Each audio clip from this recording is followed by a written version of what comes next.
الله من الشيطان الرجيم. بسم الله الرحمن الرحيم.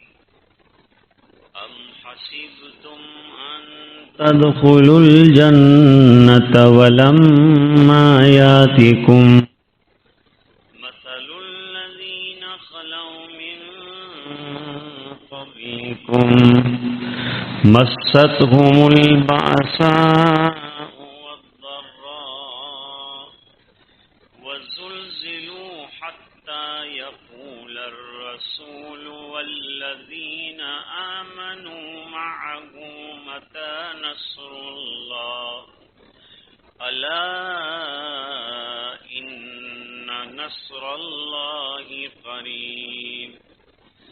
يسألونك ماذا ينفقون قل ما أنفقتم من خير فللوالدين والأقربين واليتامى والمساكين وابن السبيل وما تفعلوا من خير فإن الله به عليم.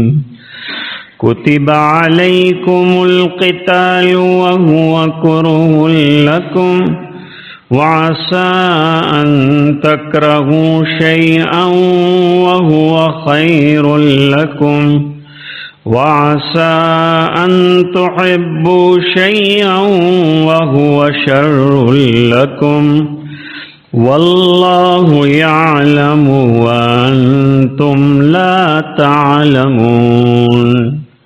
صدق الله العظيم. ایمان والوں کو خطاب ہے کہ ایمان والو، جنت تمہارے لیے اللہ نے تیار رکھی، لیکن جنت میں جانے سے پہلے مرحلے ہیں، حالات ہیں، امتحانات ہیں، آزمائشیں ہیں. ان تمام آزمائش کی بھٹیوں سے گزر کر جنت میں جانا ہے. اس سے پتہ چلا کہ ایمان والوں پر حالات آئیں گے. انبیاء کرام سب سے سچے ہوتے ہیں، لیکن ان پر بھی حالات آتے ہیں. ان کے درجے اور مرتبے کے اعتبار سے آتے ہیں. حدیث شریف میں فرمایا، اشد البلاء الانبیاء، سب سے زیادہ آزمائشیں انبیاء کرام کو آئیں. نوح علیہ السلام کو کتنا ستایا گیا، موسیٰ علیہ السلام کو کتنا ستایا گیا، ابراہیم علیہ السلام کی پوری زندگی آزمائشوں میں گزری. تو انبیاء کرام سب سے پہلے تو آزمائے گئے، پھر ان کے پیروکار جو ہے ان کے ایمان کا امتحان ہوا. جیسے حضرت عیسیٰ علیہ السلام کے جتنے حواریین تھے ان کا امتحان ہوا. خود حضرت عیسیٰ علیہ السلام آزمائش میں مبتلا رہے.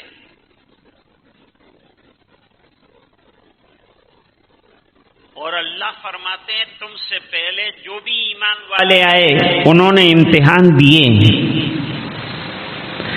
سختیاں برداشت کی، فقر و فاقہ بھی آئے ہیں، مال کی کمی بھی آئی، اور وہ اتنا آزمائے گئے کہ ان کے رسول کی زبان سے یہ بات نکل گئی کہ اللہ تو نے مدد کا وعدہ فرمایا ایمان والوں کو، مدد کب آئے گی؟ اللہ نے جواب میں فرمایا بالکل قریب ہے ہماری مدد، صبر کرو. تحمل سے کام لو، اب بالکل مدد کا وقت قریب آ گیا ہے۔ حضرت خباب رضی اللہ تعالیٰ عنہ بھی حضور کے پاس آئے، حضور اب تو پریشانیوں کی انتہا ہو گئی۔ حضور نے فرمایا یہ تو ابھی آغاز ہے، ابتدا ہے، بہت سخت حالات بھی آئیں گے لیکن کامیابی ایمان والوں کو ملے گی۔ حالات تو آئیں گے، امتحانات لیے جائیں گے، کچا کون ہے سچا کون ہے یہ آزمایا جائے گا، اور اس کے بعد سچوں کو اللہ تعالیٰ کامیابی عطا فرمائیں گے، کامیابیوں سے ہمکنار کریں گے۔ تو یہ جو حالات آ رہے ہیں یہ تمہیں ترقی دینے کے لیے آ رہے ہیں، تمہیں درجہ عروج عطا کرنے کے لیے آ رہے ہیں، تمہیں اونچا اٹھانے کے لیے آ رہے ہیں۔ تیزیے باد مخالف سے نہ گھبرا اے عقاب، عقاب ایک پرندہ ہوتا ہے، تیزیے باد مخالف سے نہ گھبرا اے عقاب، یہ تو چلتی ہے تجھے اونچا اڑانے کے لیے۔ تو اللہ تعالیٰ حالات کے بعد جو ہے کامیابیاں عطا فرمائیں گے۔ صحابہ کرام نے مکی زندگی میں کتنی تکلیفیں اٹھائی، یہاں تک کہ مجبور ہو کر ہجرتیں کرنی پڑی، کوئی حبشہ چلا گیا، کوئی مکہ چلا گیا۔ مکے جانے کے بعد بھی، مدینہ جانے کے بعد بھی مکے والوں نے حملے نہیں چھوڑے اور مدینے والوں کو کچل ڈالنے کے لیے تمام تر طاقت لگائی۔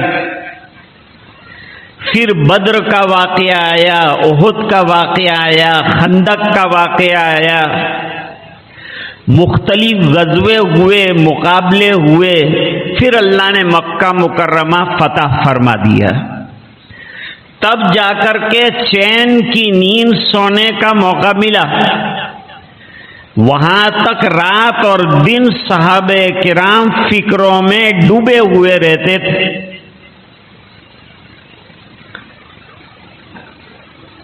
تو دین کے لیے قربانیاں اور امتحانات ناگزیر ہے۔ یہ مضمون کو یہاں اکیلا ذکر نہیں کیا ہے، دوسری آیات میں بھی یہ مضمون کو ذکر فرمایا ہے۔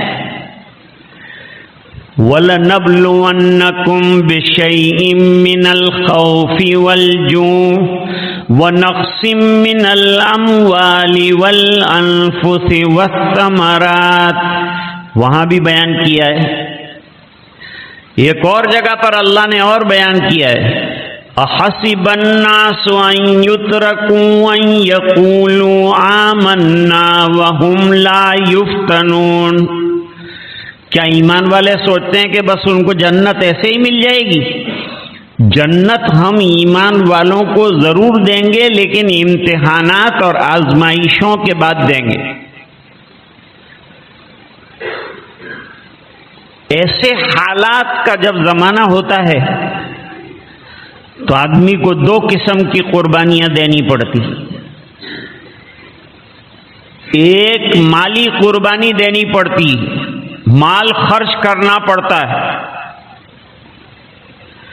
صحابہ کرام نے سوال کیا حضور سے کہ کیا خرچ کریں ہم، مال ہے ہمارے پاس، کیسے خرچ کریں، کس پر خرچ کریں؟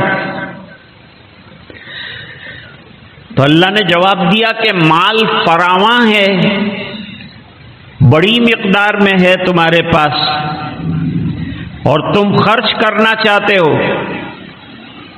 بھلائیوں میں، اچھائی کے کاموں میں خرچ کرنا چاہتے ہو،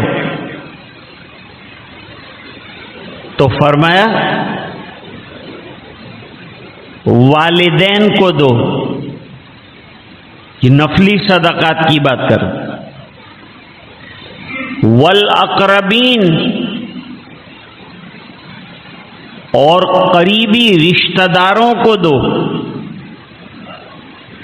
یتیموں کو دو، مساکین کو دو، مسافر جو بیچارے کلاش ہو گئے ہیں، اگرچہ گھر پہ مالدار تھے لیکن سفر میں نکلنے کے بعد پیسہ ختم ہو گیا ہے ان کے پاس، تو ان کی بھی مدد کرو۔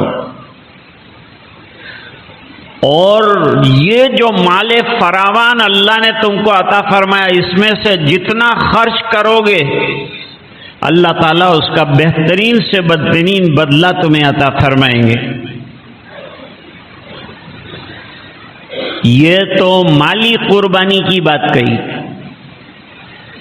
کہ دین کے لیے مالی قربانی بھی دینی پڑے گی، اپنا مال بھی اللہ کے راستے میں لگانا پڑے گا، اور مال فراواں ہو تو اس میں سے ان تمام لوگوں کو دیا جائے گا، کیونکہ والدین کو زکوٰۃ نہیں دی جا سکتی ہے، بیٹے کو زکوٰۃ نہیں دی جا سکتی ہے، معلوم ہوا زکوٰۃ نہیں ہے، نفلی جو صدقات ہیں وہ مراد ہے۔ اب جانی قربانی کی بات کرتے ہیں کہ جان بھی لگانی پڑے دین کی بقا کے لیے اور دین کی فلاح کے لیے اور دین میں کامیابی حاصل کرنے کے لیے تمہارے اوپر اللہ تعالیٰ نے قتال کو بھی فرض کیا۔ جب مدینے آئے تو قتال کا حکم آیا۔ کچھ لوگوں کے لیے یہ حکم ذرا ناگوار گزرا کہ ابھی تو آئے ہیں، ابھی دامن سنبھالا ہے اور ابھی پھر تلوار نکال کر میدان میں جان کھپانی ہے، تھوڑی دیر سے یہ حکم آتا۔ اللہ فرماتے ہیں بظاہر اپنی جان کا نذرانہ پیش کرنا یہ مشکل کام، لیکن اس کے نتائج اچھے نکلیں گے۔ تمہارے جان کی بھی حفاظت ہوگی، تمہارے مال کی بھی حفاظت ہوگی، تمہارے دین کی بھی حفاظت ہوگی۔ کبھی ایسا ہوتا ہے کہ کوئی چیز بظاہر مشکل لگتی ہے لیکن نتیجے کے اعتبار سے وہ اچھی ہوتی ہے۔ جیسے ڈاکٹر انجیکشن دیتے ہیں تو ظاہری بات ہے کہ سوئی چبھتی ہے، لگتا ہے، درد ہوتا ہے، لیکن ہم برداشت کرتے ہیں کہ اس کا نتیجہ اچھا ہے۔ اور کبھی ایسا ہوتا ہے کہ کوئی چیز ہے بڑی اچھی لیکن نتیجے کے اعتبار سے خطرناک ہے، تو تمہارا گھر میں بیٹھے رہنا مال لے کر تمہاری دین کی بقا کے لیے خطرے والا ہے۔ اس لیے تم کو میدان میں نکلنے کے لیے کہا کہ تم جیسے مال لگا رہے ہو اللہ کے راستے میں، جان لگانے کا فیصلہ بھی اللہ کے راستے میں کر لو تو یہ تمہارے لیے بہتر ہوگا۔ یہ ایک رکوع ختم ہو گیا۔ اب ایک واقعہ پیش آیا تھا۔ پہلے بات تو یہ سمجھ لیجئے کہ عرب میں اور ان کی شریعت میں 4 مہینے قتال کرنا منع ہے۔ 4 مہینے تک لڑائی مار پیٹ بالکل منع۔ وہ 4 مہینے میں ذی قعدہ، ذی الحجہ، محرم جو ابھی چل رہا ہے، محرم کو بھی محرم اسی لیے کہتے ہیں کہ یہ قابل احترام ہے، اس کے اندر مار پیٹ کرنا، جھگڑا کرنا، حملہ کرنا، لوٹ کھسوٹ کرنا منع ہے، کیونکہ حج سے لوٹنے والا لوٹتے لوٹتے محرم تک جا کر اپنے گھر پر پہنچے گا تو امن و امان سے پہنچے۔ اور 4تھا مہینہ رجب کا ہے، رجب کا مہینہ بھی محترم ہے، اس کے اندر بھی مار پیٹ، جھگڑا، لڑائی، لوٹ کھسوٹ سب منع تھا، جو عربوں کے یہاں عام طور پر جاری رہتا تھا۔ اب حضور پاک صلی اللہ علیہ وسلم نے ایک دستہ بھیجا تھا عبداللہ ابن جہش کا، 10 آدمیوں کا، 10 صحابہ کرام۔ اور ان کو مکہ مکرمہ کے حالات معلوم کرنے کے لیے بھیجا تھا کہ مکے والے کیا چالیں چل رہے ہیں وہ ہم پر واضح ہو جائے تو ہم اپنا پلان ٹھیک کریں. تو عبداللہ ابن جہش کا سگیا گیا. واپسی میں عمرو ابن حضرمی جو ہے اس سے مٹبھیڑ ہو گئی اور اس کے کچھ افراد تھے, اس سے لڑائی ہو گئی. اس میں وہ عمرو ابن حضرمی مارا گیا.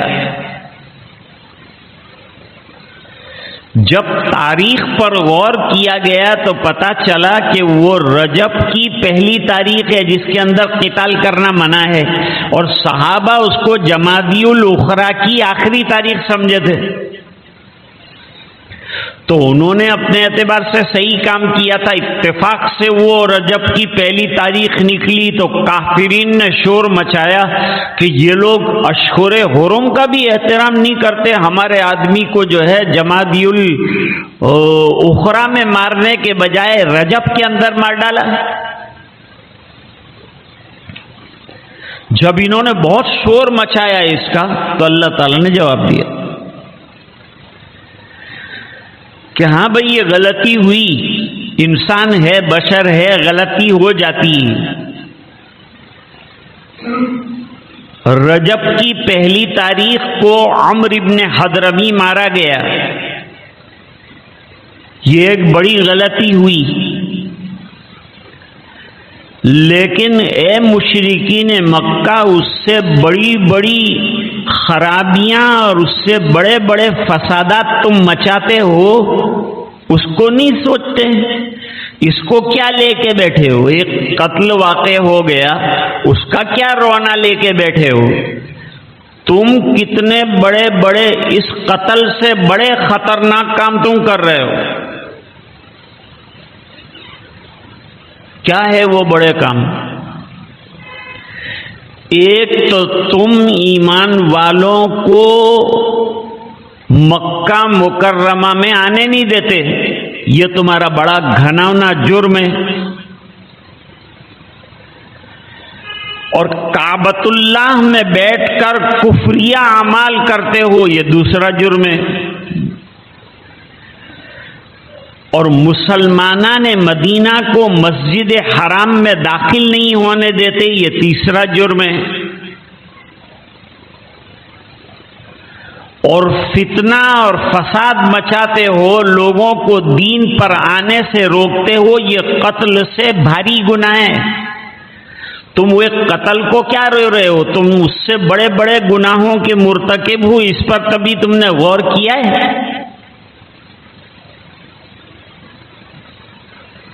وَلَا يَزَالُونَ يُقَاتِلُونَكُمْ, اور یہ تو ایسا اتفاق ہو گیا, ورنہ یہ اشہر حرم میں اگر تمہارے ساتھ لڑنے کا موقع آئے تو یہ جو ہے پیچھے نہیں ہٹیں گے اور لڑیں گے جہاں تک ہو سکے گا. اور ان کی کوشش یہ ہے کہ یہ تم کو لوٹا کر واپس کفر کی طرف لے جائیں. اور یاد رکھو کہ ایمان لانے کے بعد اگر کسی شخص نے کفر اختیار کیا اور اسی حالت کے اندر کفر کی مر گیا تو اس کے جتنے اعمال ہیں وہ تمام حبط ہو جائیں گے, ختم ہو جائیں گے. مسئلہ لکھا ہے کہ اگر کوئی مسلمان مرتد ہو جائے اور مرتد ہونے کی حالت میں مر جائے تو اس کی صلاۃ جنازہ نہیں پڑیں گی, اس کو مسلمانوں کے قبرستان میں دفنایا نہیں جائے گا.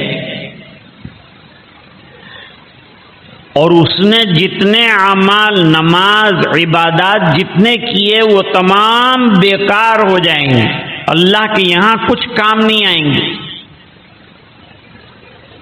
اللہ کے یہاں ایمان کے ساتھ جو اعمال کیے جاتے ہیں اور اس پر انسان دنیا سے جب جاتا ہے تو وہ اعمال کام آتے ہیں. اور اگر کسی نے ارتداد کے بعد توبہ کر لی تو امام اعظم ابو حنیفہ فرماتے ہیں کہ ارتداد سے پہلے اس نے حج کیا تھا وہ ضائع ہو جائے گا، اس کو دوبارہ حج کرنا پڑے گا، تب جا کر کے اس کا حج قابل قبول مانا جائے گا۔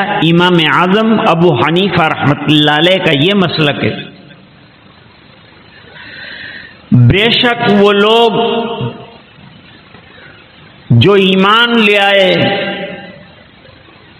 اور انہوں نے ہجرت کی، ہجرت بہت بڑا کام ہے۔ ہمارا اسلامی سال جو ہے وہ ہجری سن سے شروع ہوتا ہے، کیونکہ ہجرت ایک بہت بڑا عمل ہے، بہت بڑی قربانی ہے۔ وطن کو چھوڑنا، مکان کو چھوڑنا، بیوی بچوں کو، اولاد کو چھوڑ کر ہمیشہ کے لیے کسی جگہ منتقل ہو جانا، یہ بڑا بھاری کام ہے۔ 3 دن ہم اللہ کے راستے میں نکلتے ہیں تو کتنا گھر یاد آتا ہے۔ ہجرت میں ہمیشہ کے لیے گھر چھوڑنا ہے، وطن چھوڑنا ہے تو کتنا مشکل کام ہے۔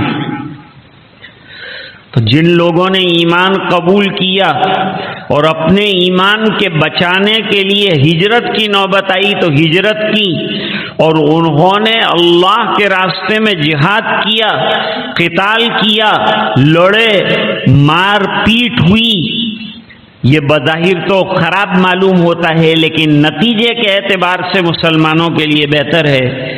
یہ تمام حضرات نے اللہ کی رحمت سے امید وابستہ رکھی۔ اللہ تعالی بڑے مغفرت فرمانے والے ہیں اور ایمان والوں کے لیے بڑا رحم کا معاملہ فرمانے والے ہیں۔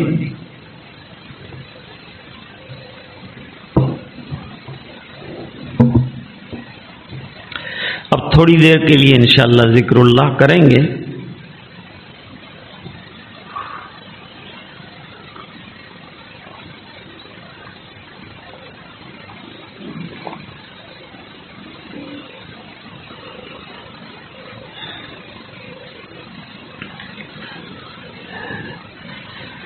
روشنیاں بند کر دی جائے اور اطمینان سے لا الہ الا اللہ کا ورد تھوڑی دیر کیا جائے تاکہ ہماری مجلس کام کی بن جائے۔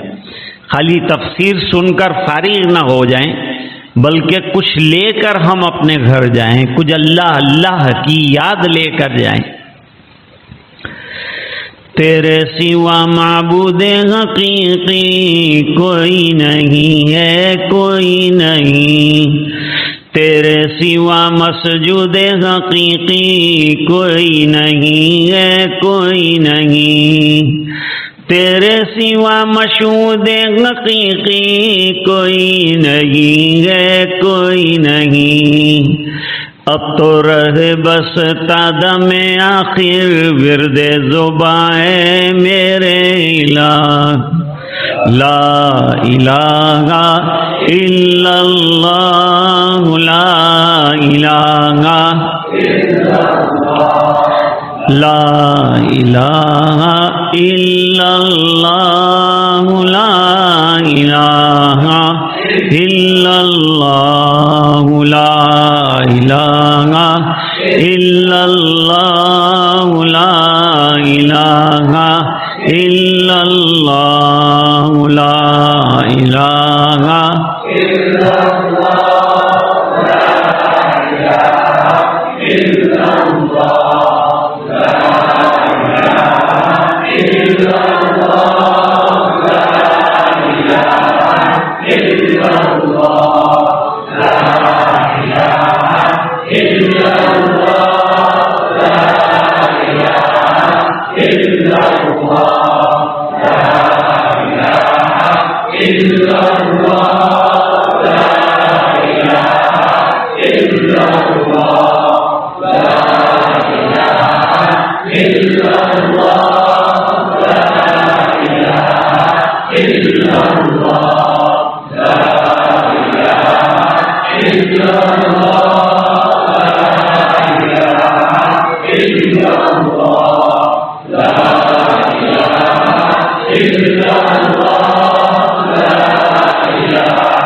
محمد رسول اللہ صلی اللہ علیہ وعلا آلہ واصحابہ وازواجہ وبارک وسلم تسلیما کثیرا کثیرا۔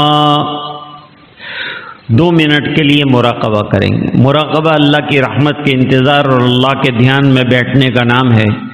آدمی پوری طرح متوجہ ہو کر اللہ کی رحمت کا انتظار کرے کہ اللہ کی رحمت برس رہی ہے، دل میں سما رہی ہے اور دل اللہ اللہ اللہ کر رہا ہے۔ چند منٹوں کے لیے تصور جاری رکھیے۔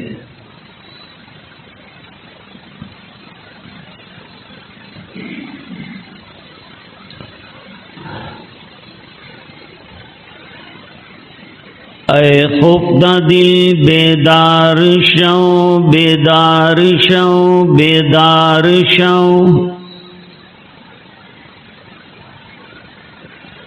در ذکر حق مشغول شو مشغول شو مشغول شو۔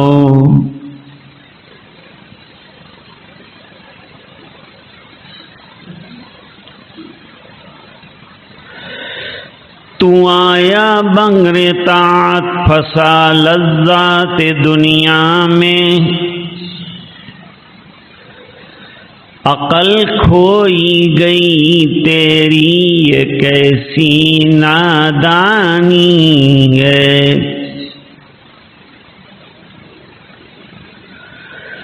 تو روزے رکھ نمازیں پڑھ خدا کو یاد کر ہر دم، کہ یہ نیکی تجھے ایک دن کام آنی ہے۔